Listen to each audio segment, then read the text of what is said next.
Doctor, in your second set of tapes concerning the storm and inside the Vatican, you had pointed out that we are going to be chastised. This is from a gentleman in Beaumont, Texas. That we're going to be chastised. You said it can't be mitigated. There will be catastrophes, calamities, natural disasters. Great sections of humanity will be leveled.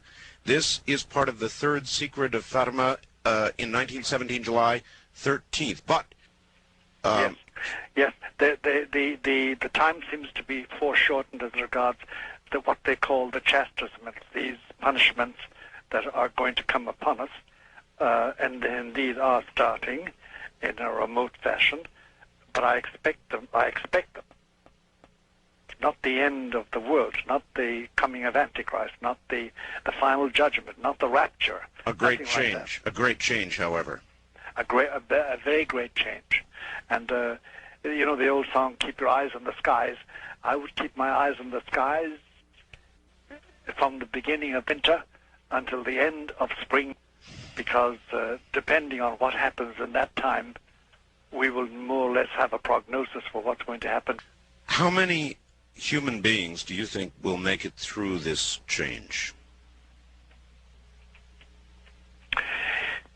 A good majority of the present human beings that are alive, but in great misery. In a world where perhaps you don't want to live, that sort of thing. That's right.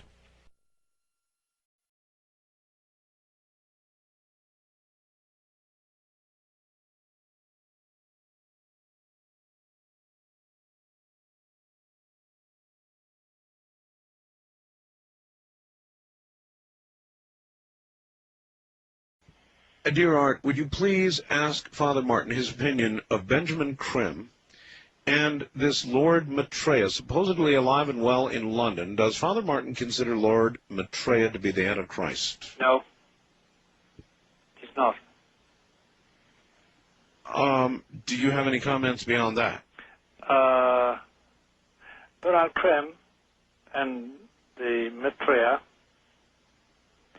are fulfilling a certain function pre-Antichrist. Pre-Antichrist. Yeah, but they're not the Antichrist.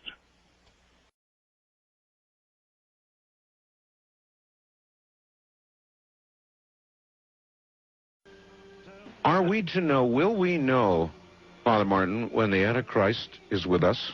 Yes, we will. We have been given 3 signs by the Scripture and confirmed by all doctrine and teaching for almost 1900 years. And it's very simple, Art. There's, first of all, the first sign, the major sign is this.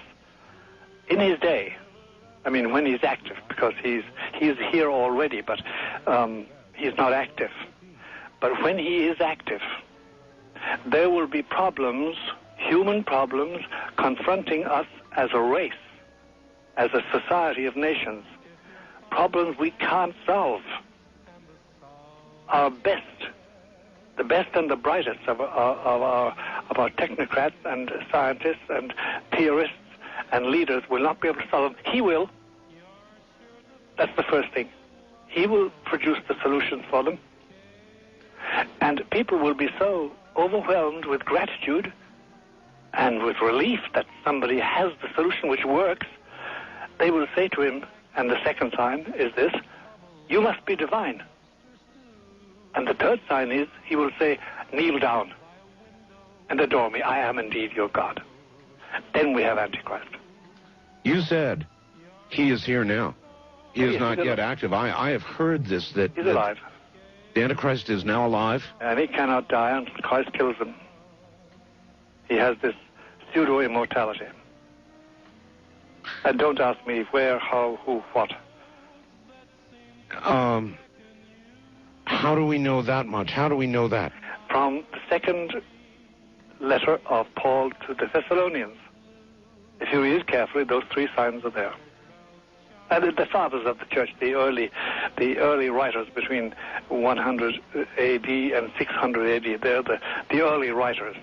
The 2 Gregories of Nyssa and Nazianz and St. Basil, all those who wrote the Origin, the fathers of the church, the basic writers, they all agreed on the character and the signs of the Antichrist appearance. There are those, my listeners, many of whom believe that the signs are all around us now. The children, the blank-eyed killers, the soulless killers. I know. That's the killing of exorcists, the ritual murdering of exorcists, murder in the Vatican, just to name a few of the more recent within hours.